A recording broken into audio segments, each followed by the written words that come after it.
반갑습니다. 와룡봉추입니다. 자, 오늘 3월 19일 장 마감 이후인데요. 음, 오늘 뭐 시장 얘기를 특별하게 드리려고 하는 건 아니고요. 오늘은 일단 FOMC 이후에 시장이 안정화될 것이다라고 말씀을 그동안 제가 제법 긴 기간 동안 계속 말씀을 드렸는데, 오늘 아침에 아마 되게 좀 많이 놀라셨을 것 같고요. 그래서 아침에 부랴부랴 조금 제목을 좀 바꾸기는 했습니다. 제목을 바꿔서 이렇게 지금 그 제목을 좀 잡았는데요. 안정화된다면서 왜 어, 시장 미국 시장 같은 경우 폭락을 했는데 왜 이 한번 심하게 두드러 맞았는데 이 얘기를 조금 할 수 있으실 것 같아서 그래서 제목을 이렇게 잡았는데 오늘 일단 우리 시장 뭐 말씀드렸던 대로 어느 정도의 안정화가 조금 나타나는 모습이 있었다. 일단 그렇게 말씀드릴 수 있겠습니다. 일단 우리 시장 잠깐 얘기를 드려보면요. 아침에 미국 시장의 영향 때문에 개파락하고 출발을 했고 코스닥 같은 경우는 꾸준하게 이 반등이 나오면서 외국인들도 장중에 이 매수로 전환을 해주면서 상대적으로 괜찮은 모습, 결국은 플러스로 마감을 한 모습이었고요. 950포인트를 결국은 돌파를 하고 마감을 했습니다. 반면 코스피 같은 경우는 선물 시장 눌리면서 같이 상대적으로 좀 약한 모습을 보였는데 이 상황을 한번 보시면요. 오늘 그 코스피의 잘 안 보이시죠? 오늘 코스피의 저점이 요 자리가 마이너스 1.3%였습니다. 마이너스 1.3%였고 오늘 고점이 마이너스 0.52%입니다. 예, 그전 같았으면 하루 등락폭이 뭐 1, 2%가 쉽게 나왔잖아요. 아주 쉽게 나왔잖아요. 지금 최근 며칠 보시면 하루 일중 변동폭이 1%가 안 되는 상황으로 지금 점점 그 폭을 줄여가고 있습니다. 대형주들 역시 조금의 변화는 좀 있습니다만 이 과거보다는 좀 변화가 좀 덜한 모습들이 나타나고 있고요. 특히나 나스닥이 뭐 3% 이상 급락한 상태고 그리고 중국 시장이 지금 현재 보면 한 1.8% 정도까지 지금 밀리고 있는 상황인데 그 상황을 고려해서 놓고 봤었을 때 우리 시장 이전에 비해서 상당히 좀 안정적인 흐름을 보여주고 있잖아요. 미국 시장이 그렇게 나온 이유는 제가 조금 이따 설명을 드릴 거고요. 자, 오늘 외국인들 환율도 우호적이지 못했다 보니까 외국인들 오늘 뭐 8천억 이상 매도가 나온 모습이었고요. 시장 전체적인 수급도 그렇게 썩 좋은 상황은 아니었습니다. 그럼에도 불구하고 시장 어느 정도 안정성은 좀 갖춰주기 시작을 했다. 자, 당장 오늘 내일 문제이기도 하겠지만 그보다 앞으로 향후에 어떤 우리 주식 시장의 흐름이 어떻게 될 것인지 이제 그 부분과 관련된 이 상황의 얘기를 조금 드려보도록 하겠습니다. 제가 제목으로 잡은 거에서의 핵심은 이 처음 가보는 이 새로운 길입니다. 처음 가보는 새로운 길인데 잠시만요. 제가 이거 하나를 안 만들고 해서 요거를 조금 하나 올려놓고 하겠습니다. 자, 안 가본 새로운 길이라고 하는 이 얘기를 좀 드려보고자 하는데요. 요 얘기를 좀 드려보고자 하는데요. 자, 한번 얘기를 시작해 보겠습니다. 먼저 뭐 이건 아실 테니까 간단하게 몇 가지 정도만 지금 제가 말씀을 좀 드리겠습니다. 왜냐하면 이게 뒤로 가서 설명하는 거에서 필요한 부분이기 때문에 일단 금리 제로금리 유지하겠다라고 발표를 했고요. 얘기했고요. 경제 성장률이 상당히 많이 올라왔습니다. 인플레이션 전망치도 1.8에서 2.2까지 올라왔고요. 실업률도 지난 12월 달 비교해서 FOMC의 이 점도표를 공개하고 그다음에 이 언론 인터뷰까지 이렇게 나오는 내용들이 이 3개월마다 한 번씩 있으니까 이제 그 상황에서 나온 내용들을 보면 3개월 전보다 이렇게 지표들이 다 좋아졌습니다. 점도표 같은 경우에 뭐 많이 들어보셨겠지만 12월에 이 올해 금리 인상 1명에서 4명으로 일단 늘어났고요. 올해가 아니라 내년에. 그리고 후년에 2023년에 그 금리 인상을 하겠다라고 할 것이다라고 봤던 전문가가 그 위원이 5명에서 7명으로 늘어났죠. 뭐 이게 내용이 중요한 건 아니고요. 일단은 3월보다 몇 명이냐라는 개념보다는 3월보다 늘어났다. 그냥 그런 정도. 조금 당겨진 이 내용들이 보였다. 즉 이 내용은 시장에서 우려했던 내용들이 일부 조금 나온 부분도 있다. 다만 전체적으로 가장 많은 건 2023년 이후였다. 이제 그 정도가 다였고요. 테이퍼링 관련해 가지고는 아직 아니다 얘기 몇 번 했죠. 아직 이런 거 얘기할 단계가 아니다. 더 중요한 건 고용이고 고용의 질이고 실제 수치상으로 보이는 실업률도 있지만 질적으로 놓고 봤었을 때 장기적인 실업률, 그 다음에 실질적인 실업률 이게 줄어야 된다. 뭐 이런 쪽의 얘기를 좀 했었는데요. 요것과 관련된 얘기 해가지고 새로운 길을 조금 말씀을 좀 드려볼 거고요. 그 다음에 이제 SLR 관련해 가지고는 아마 어제 나스닥이 이렇게까지 폭격을 맞았던 것 중에 하나가 시장에서 지금 계속해서 앓는 소리를 했잖아요. 지난 그 FOMC 전까지 계속 앓는 소리를 하고 시장의 기대치를 막 높이는 분위기를 막 조성을 했는데 파월은 결국 기존에 이 얘기했던 그 이상에서 손톱만큼도 더 내놓지 않았습니다. 그러다 보니까 시장에서 야 이건 아니잖아, 너무하잖아, 좀 더 당근 내놔 하는 쪽에 어떻게 보면 압박일 수 있는 거고, 한편으로 보면 앓는 소리를 하게 되는 거죠. 예를 들어 지금 국채금리가 가장 문제, 그러니까 SLR하고 같이 연결되어 있는 게 국채금리잖아요. 예를 들어 이게 지금 은행들에게 SLR 연장을 안 시켜주게 되면, 중소기업은 연장 시켜줬단 말이죠. 은행들에게 이거 연장을 안 시켜주게 되면 결국은 은행들 현재 보유하고 있는 작년에 샀던 그 국채들 내다 팔아야 된다는 거잖아요. 그러면 국채금리 또 올라갈 거 아니겠어요? 네, 국채금리 지금도 많이 올랐는데 이만큼까지 올려놨는데 여기서 더 오를 거야. 내놔 이거 정도는. 여기서 안 내놓으시면요, 이거 안 내놓으시면요, 국채금리 너무 많이 올라갈 수 있어서 이 연준에서 말씀하시는 그 부분이 안 될 수도 있습니다. 이거 좀 통촉해 주세요. 뭐 이런 그런 쪽에 앓는 소리. 뭐 그런 정도의 흐름일 가능성도 있어 보인다. 오늘 반등 나스닥 나올 걸로 보고는 있는데 강한 반등은 아닐 수 있을 거고요. 왜? 이거 해야 되니까 계속. 다음 주 정도로 지금 예상이 되는데 이번 달 안에 일단 추가적으로 얘기하겠다 했잖아요. 그 부분은 사실은 연장을 안 하고 싶지만 연장을 안 하겠다라고 얘기하기가 지금 애매하다라는 거 아니겠어요? 그 부분과 관련해 가지고 일단은 시장에서 앓는 소리를 지금 계속 하는 걸로 보여진다. 아마 이 부분은 제가 FOMC 이전에 아마 지난주에 그 말씀 계속 드렸죠. 시장에서 계속 앓는 소리 나올 거다. 그거의 차원이다라고 보시면 될 것 같습니다. 자, 처음 가보는 새로운 길과 관련된 내용입니다. 일단 작년에 처음으로 시행됐던 이 평균 물가 목표제입니다. 이게 이제 쉽게 얘기하면 지금 당장 조금 올라간다 하더라도 전체 특정 구간 여기서부터 여기까지의 평균을 냈을 때 요만큼 안으로, 요만큼 전후 또는 요만큼 안으로 들어오면 손 안 댈 거야. 그 얘기를 잘 생각해 보시면 최근에 파월 의장이 작년 말부터 계속했던 얘기가 일시적인 이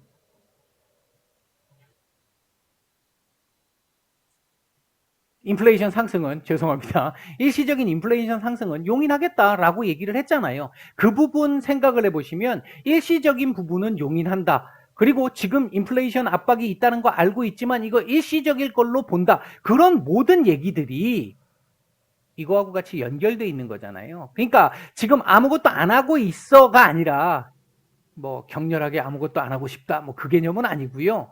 이거에 맞춰서 철저하게 진행을 하고 있는 거다, 이렇게 보셔야 됩니다 지금.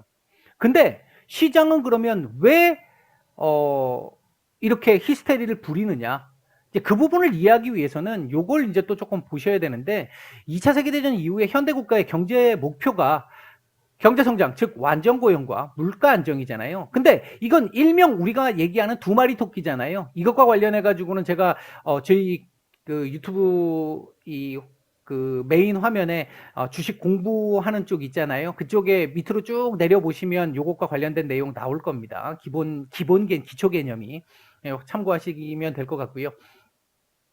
경제가 성장을 하게 되면 자연히 물가는 오를 수밖에 없습니다. 즉 얘와 얘는 반비례 관계에 있잖아요. 그게 뭐였어요?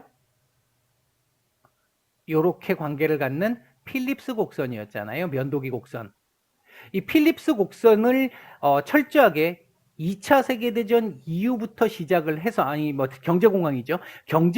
엄밀하게 얘기하면 경제공황이죠. 경제공황 이후부터 시작해서 큰 정부가 들어서기 시작하면서 나타났던 원칙 중에, 대원칙 중에 하나가 이 필립스 곡선이었고, 그 부분을 바탕으로 요게 지금 이렇게 이루어진 거였잖아요. 지금까지 이거 잘 맞춰서 왔었고요. 계속해서. 그러다 보니까 연준의 목표는 지금까지 이 부분은 꾸준하게 조금씩 진행이 되고 있었으니까 여기에 포커스를 맞춰 왔다라는 거죠, 지금까지. 그랬기 때문에 2% 물가 상승 그 부분이 굉장히 중요하게 인식되는 것처럼 이때까지 계속 언론에서 얘기들이 나왔던 거고요. 근데 2013년, 2016년이었나요? 2015년이었나요? 제가 연도는 정확하게 기억이 잘 안 나는데, 옐런, 지금의 재무장관 있잖아요. 미 재무장관. 옐런이 요 직전 연준 의장이셨잖아요. 그때 그분이 테이퍼링 얘기하면서 금리 인상하면서 뭐라고 말씀하셨느냐면, 필립스 곡선 안 맞아, 이제. 뭐, 조금, 재밌게 얘기를 한다면 필립스는 이제 끝났어, 죽었어, 이렇게 얘기했던 부분이 있었단 말이죠. 이제 그 부분과 연결되어 있는, 이게 궤가 연결되어 있다고 보시면 될 것 같습니다. 평균 물가 목표제를 시행하면서 연준의 목표가 이거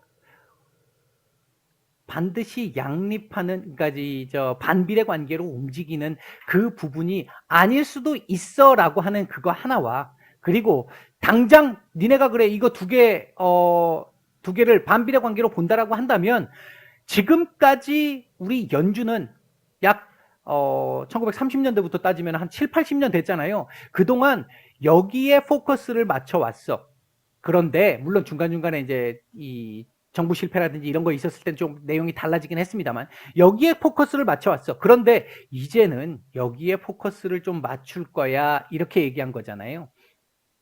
이게 제가 제 영상을 아마 계속 보신 분들은 아실 거예요. 파월이나 옐런 의장이 계속해서 얘기했던 게 지금 6.2%, 6.3%의 실업률을 가지고 실제 지금 10%다라고 얘기를 했었었고, 서비스업 쪽에서의 이 고용의 상태는 더 열악하다. 그리고 고용의 질의 양극화가 굉장히 심해졌다. 이런 얘기들 계속 나왔었잖아요. 그러면서 이것 쪽으로 계속해서 포커스를 맞추고 있다라는 말입니다.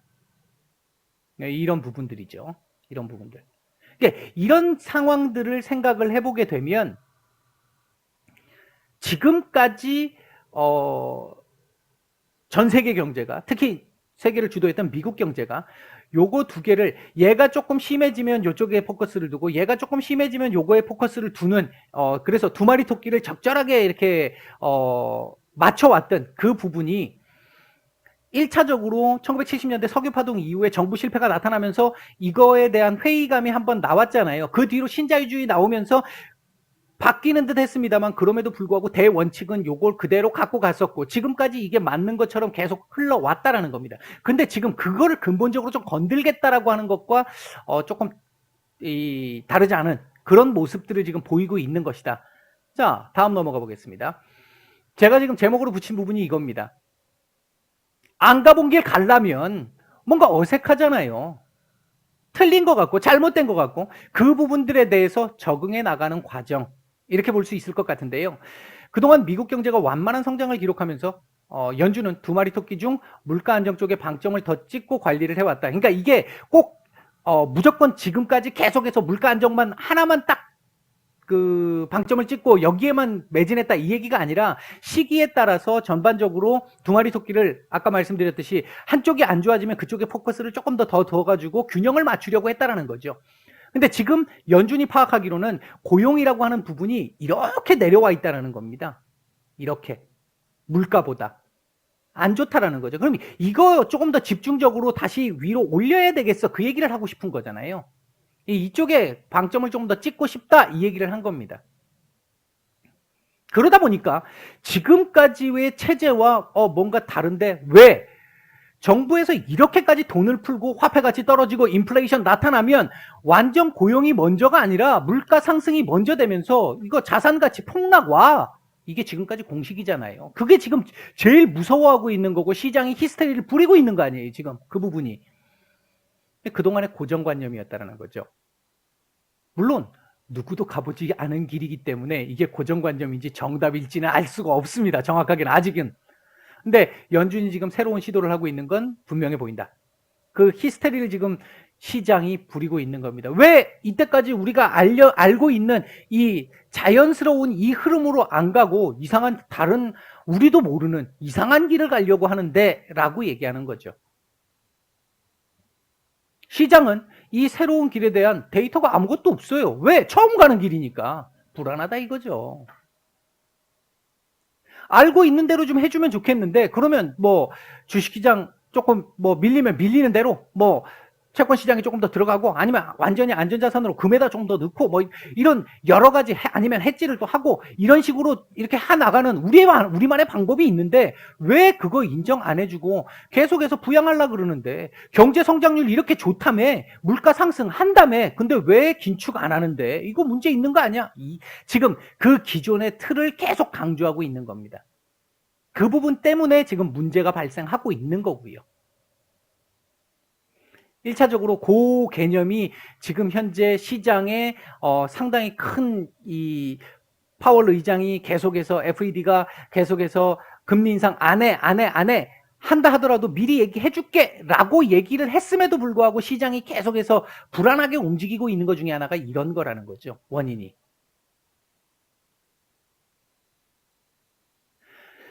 자, 핵심 처음 가보는 길의 핵심 얘기를 한번 해보겠습니다. 자, 이거 이제 잘 보시면요. 완전 고용에 포커스를 더 맞춤으로써 일정 정도의 인플레이션 상승은 용인하겠다. 왜? 이게 포커스가 아니니까. 이거 좀 올라봐도 얘가 더 중요해. 얘 올라올 때까지는 얘 어느 정도 인정할 거야. 만약에 이렇게 해서 요 인플레이션 일시적인 인플레이션의 상승을 용인하고 나면 고용이 확산되겠죠. 이제 점점 올라오겠죠. 실업률 떨어져 가겠죠. 이렇게 해서 경제 성장이 본격적으로 원하는 양질의 경제 성장이 나타나게 되면 본격적인 인플레이션이 나타납니다. 그때는 금리 상승하겠죠. 그때 하겠다는 거죠. 그 얘기를 지금 이 얘기를 파월 의장이 했던 얘기하고 비교해서 얘기를 해보면요. 맞춰서 얘기를 해보면요.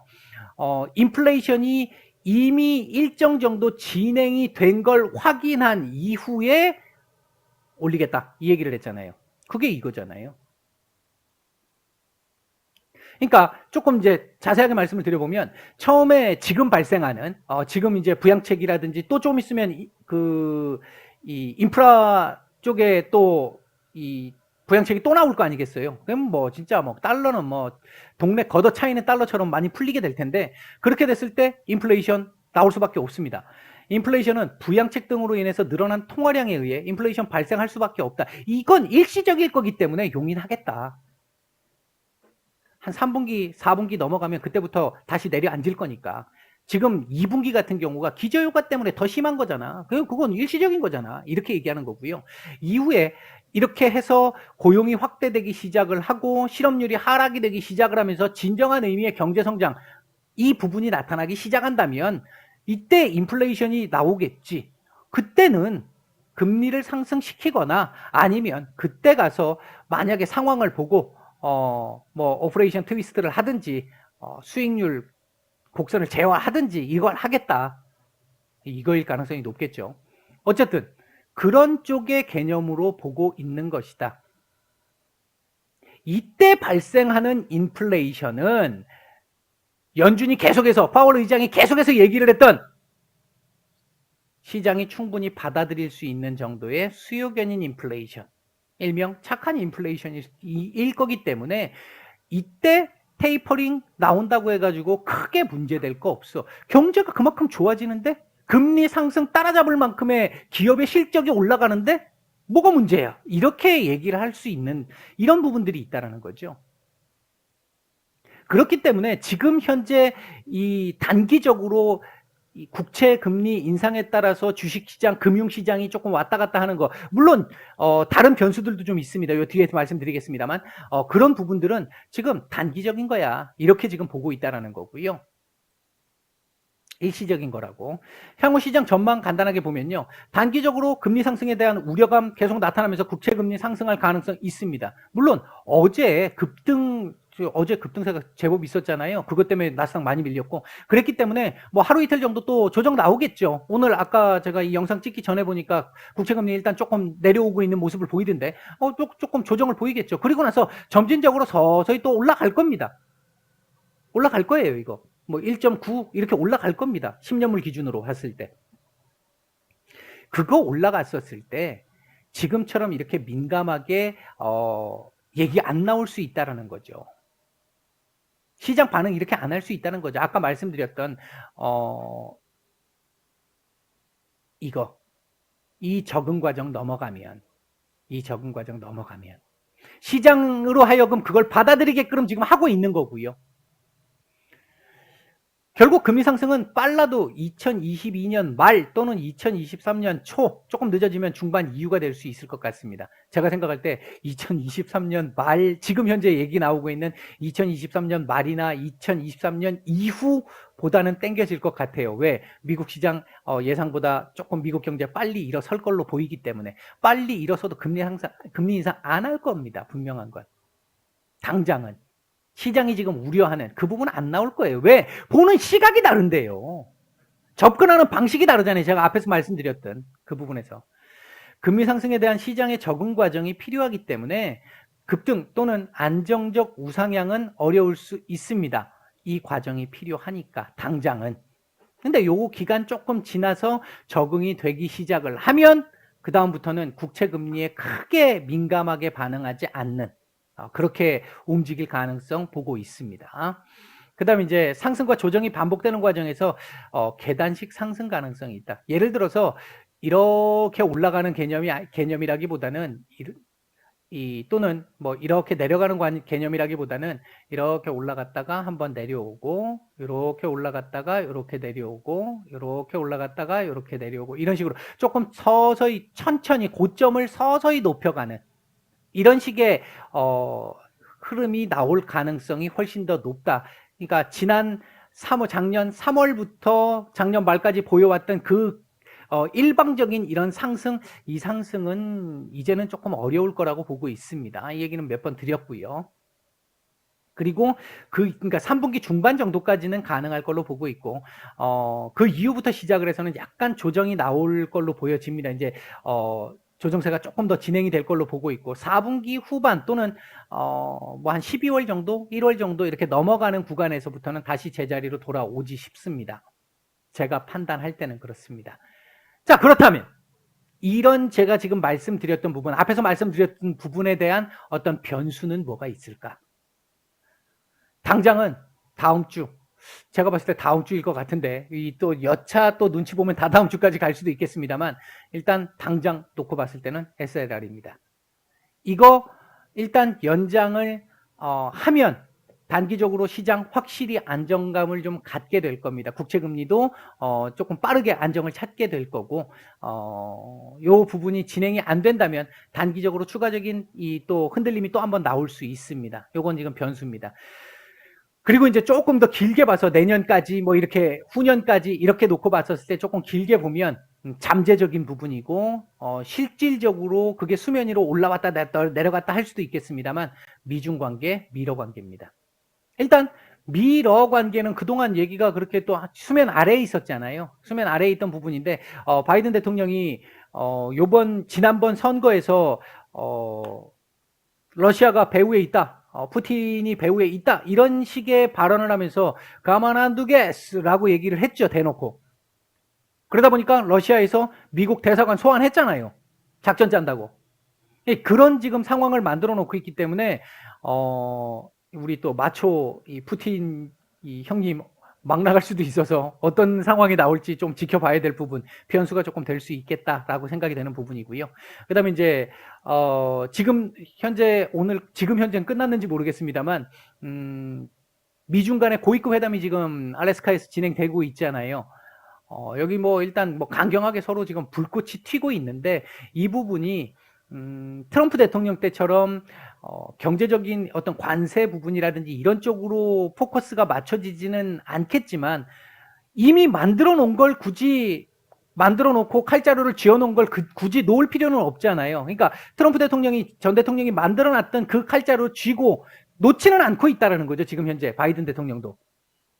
그리고 거기다 플러스 알파로 인권, 홍콩 문제, 대만 문제, 남중국해 문제 막 지금 막 터트리고 있잖아요. 지금 이 부분에서 뭐 조금 더 본격적으로 시진핑 이 주석이, 그러니까 중국 쪽에서 히토리오 제안 바로 얘기 지금 다시 또 나오기 시작을 했고, 이런 부분들 고려해 본다라고 한다면 이런 게 이제 시장의 변수가 될 수는 있습니다. 이제 경제를 성장시킴에 있어 가지고 중국 경제가 세계 경제에 미치는 영향이 워낙 크기 때문에 얘네가 어떤 미중 어떤 그 대결로 인해 가지고 갈등으로 인해 가지고 영향을 받는다면 미국 경제도 영향을 받을 수밖에 없고요. 글로벌 경제에 영향을 받을 수밖에 없습니다. 이제 그 부분에 따라서 속도의 문제 정도는 나올 수 있겠다. 그런 정도의 변수는 있겠다.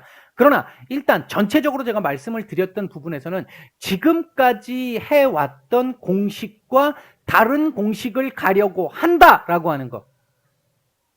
금리 상승이 곧바로 이 인플레이션이 곧바로 금리 상승으로 이어진다라는 기존의 공식, 이거 아니고 지금의 인플레이션은 질적으로 제대로 된 인플레이션 아니야. 일시적인 거야. 그 뒤에 우리 연준이 목표로 하고 있는, 포커스를 두고 있는 이쪽에 완전 고용 쪽, 이쪽까지 올라오면서 경제 성장이 나올 때 그때 나오는 인플레이션 같으면, 그거 같으면 우리가 대응을 해줄 수 있을 것 같아. 그 전까지는 인플레이션 나온다 하더라도 일시적이기 때문에 용인하겠어. 그렇다면 지금까지 시장이 계속해서 히스테리를 부려왔던 게 금리 상승하게 된, 그러니까 이 인플레이션 때문에 결국은 어쩔 수 없이 니네 연준이 지금까지 계속 파월, 당신이 계속 지금까지 안 올릴 거야, 안 올릴 거야 라고 얘기했지만 시장이 이렇게 올라가기 시작하면 방법 없을걸? 또 다른 카드 없잖아. 지금 그 얘기 계속 한 건데 우리는 그런 카드가 필요가 없어. 그렇게 안 해도 충분히 막을 수 있어. 이 얘기를 하고 있는 거거든요. 그 부분으로 한번 생각을 해보시기를 바라겠고요. 그런 차원에서 놓고 보면 우리 시장 단기적으로 뭐 오르락 내리락 하는 건 어쩔 수 없잖아요. 그건 매일 나오는 거니까. 근데 전체적인 흐름에서는 시장 안정화, 그리고 이제 투심의 회복은 점차적으로 나올 수밖에 없다. 그리고 이거가 어떻게 되느냐에 따라서 단기적으로 빠르게 회복을 해서 올라오느냐, 아니면 조금 더 또 이 투심 회복 기간이 조금 더 걸릴 수 있느냐, 그 차이 정도라고 보고 있다. 이렇게 말씀을 드리겠습니다.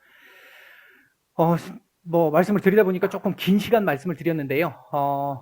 뭐 일단 제가 드리고 싶은 말씀은 다 드렸습니다.